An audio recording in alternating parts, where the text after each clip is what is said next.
A contagem regressiva começou. Hoje o Cinepixel sobe a escadaria do santuário para rever o arco mais icônico da Rede Manchete, As 12 Casas do Zodíaco. Prepare-se para entender por que essa saga definiu o que era ser um herói de verdade e quais foram os sacrifícios para salvar a deusa Atena. Você sabe quem derrotou quem? Aqui no Cinepixel eu te mostro. Se você não assistiu esse anime aí no início dos anos 90, até os anos 2000 e até hoje em dia também, você consegue assistir algumas novas sagas pela internet, tem mangá, tem um monte de coisa que você pode explorar para estar dentro desse assunto. Mas vamos lá, nessas 12 casas a gente vai ver agora aqui quem que derrotou quem. E a primeira luta foi entre Aldebaran de Touro e Ceia de Pégaso, saindo vitorioso o Pégaso, como de se esperar, né? O protagonista. Ceia simplesmente eleva o seu sétimo sentido, ele desperta o sétimo sentido e arranca o chifre da armadura do Aldebaran de Touro. Mesmo sendo muito orgulhoso, o Aldebaran de Touro admitiu que foi derrotado e deixou eles passarem. Aqui estou eu, Aldebaran. E como prometi, quebrarei o chifre da sua armadura.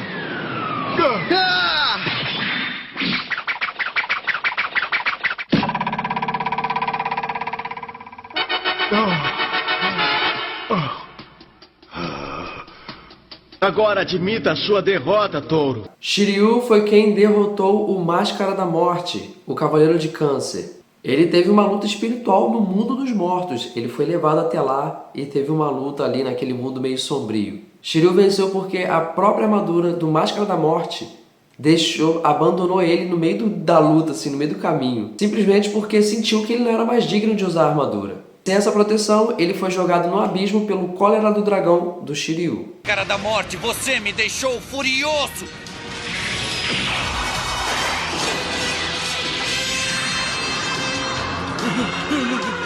Essa minha ira só vai se acalmar quando você morrer!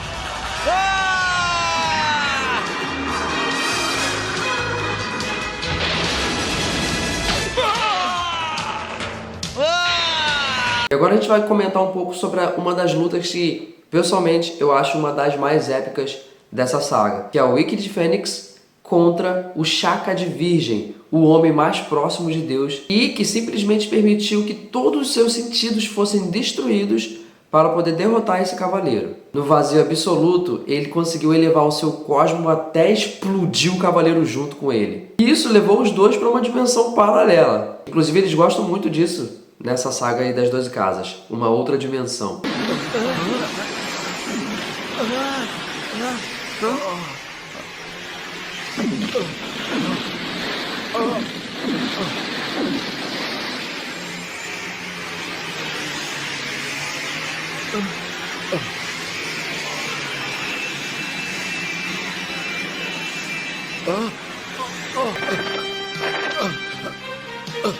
Como foi que...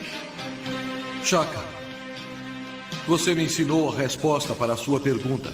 Vamos seguindo, e a próxima luta é o Shiryu de Dragão contra Shura de Capricórnio, um dos momentos mais tristes dessa saga também. Para vencer a Excalibur de Shura, Shiryu teve que usar um dos seus golpes mais proibidos, o Último Dragão. Ele agarra o Shura assim pelas costas e leva ele lá no céu, meio que dando a entender que eles iam sair da Terra. E aí o Shura reconheceu a verdade no último minuto, tirando sua armadura e vestindo ela no Shiryu para ele poder voltar para a Terra. Sendo assim, ele se sacrificou no lugar de Shiryu do Dragão. O cosmo do Shiryu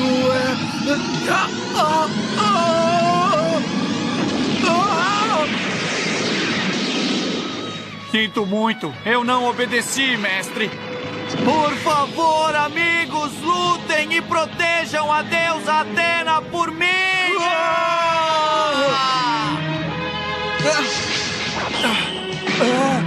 Mas o que é este cosmo?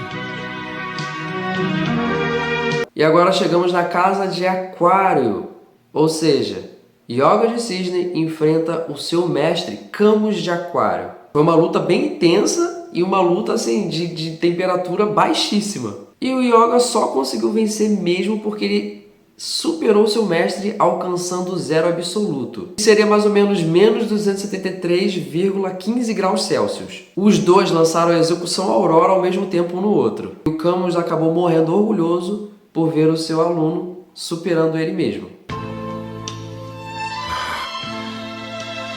Muito bem, Yoga. Você enfrentou momentos difíceis sendo atingido pela execução Aurora, mas conseguiu aprender a técnica. Você aprendeu tudo. A Yoga, mesmo estando entre a vida e a morte, perdendo todos os sentidos e prestes a morrer congelado, alcançou o zero absoluto e superou a mim, o seu mestre. Chegou a vez do Shun brilhar. O Shun, ele enfrentou o Afrodite de Peixes e mostrou porque ele pode ser considerado um dos mais fortes aí dessa saga também. Shun, mesmo com uma flor branca cravada em seu coração, conseguiu derrotar o Afrodite, usando a Tempestade Nebulosa. Uma corrente de ar cósmico esmagou esse cavaleiro aí de peixes. Apesar de vencer, Shun caiu no chão por conta do veneno que a Rosa tinha colocado no seu corpo.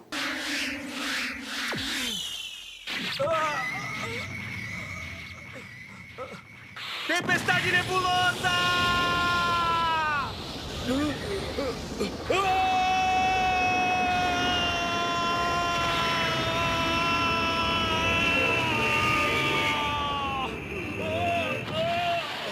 Chegando ao final, ao Salão do Mestre. Foi meio que uma atividade coletiva, um confronto coletivo. O Sei, ele chegou no escudo de Athena, mas foi Saga de Gêmeos que derrotou o seu lado malvado. Ele cometeu diante de Saori, para se redimir de seus pecados após ser atingido pela luz da justiça.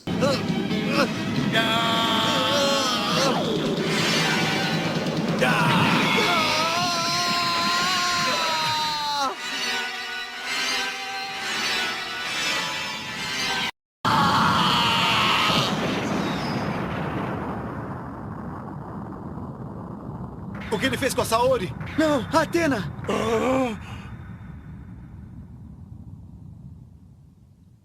Ah, não, Saga! Você... Agora, após falar isso tudo, depois de uma análise, depois de assistir e reassistir, vem aquela curiosidade que fica no ar. Qual seria o cavaleiro mais difícil aí de ter sido vencido? Bem, fazendo uma análise minuciosa, dá para se perceber que um dos mais difíceis foi o Shaka de Virgem, pois ele foi o único que não foi derrotado por força bruta, mas sim por um sacrifício supremo de outro cavaleiro, o Cavaleiro de Fênix. Já a luta que levou mais tempo, mais episódios, que teve mais tensão, foi o Saga de Gêmeos. Sei aí que precisaram gastar cada gota de cosmo para que o escudo de Athena pudesse salvar a Saori. Vamos agora falar um pouco sobre algumas curiosidades do desenho. O Máscara da Morte, na dublagem original japonesa, soa muito mais assustador. As imagens daqueles rostos que tem na parede do templo dele são as almas reais de suas vítimas. É fácil ver isso quando vocês olham para seus rostos suplicantes. Eles ainda sofrem terrivelmente mesmo após suas mortes. São minhas medalhas.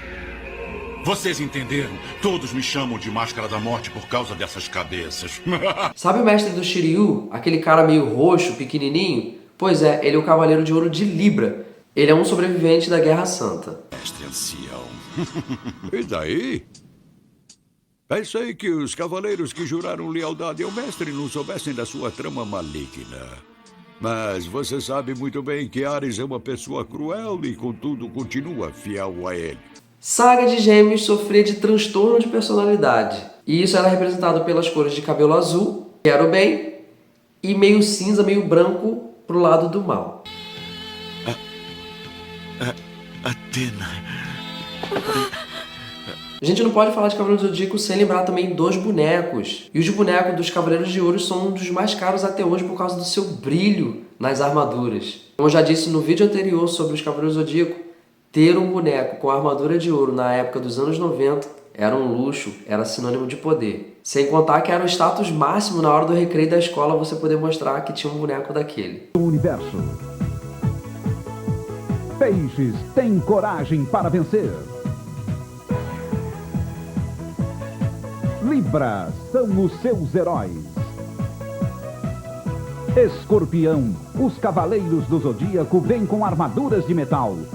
A Saga das 12 Casas é o modo principal de campanha dos jogos lançados para videogames, como Batalha do Santuário para PS3 e Soldier Soul para PS4. 3を出せます。ペガサスローリングクラッシュだな。ペガサス気はする愚かなる者よ。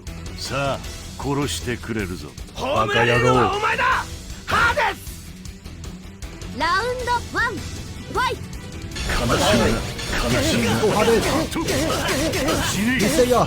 Bem, pessoal, chegamos ao final de mais um vídeo. E o que a gente entende até aqui é que a saga das 12 casas mostra que nada é tão grande que a gente não possa derrotar se a gente tiver um propósito. No próximo volume desses vídeos vamos falar das terras geladas de Asgard e das batalhas dos guerreiros deuses. Deixa aqui nos comentários qual Cavaleiro de Ouro é o seu signo.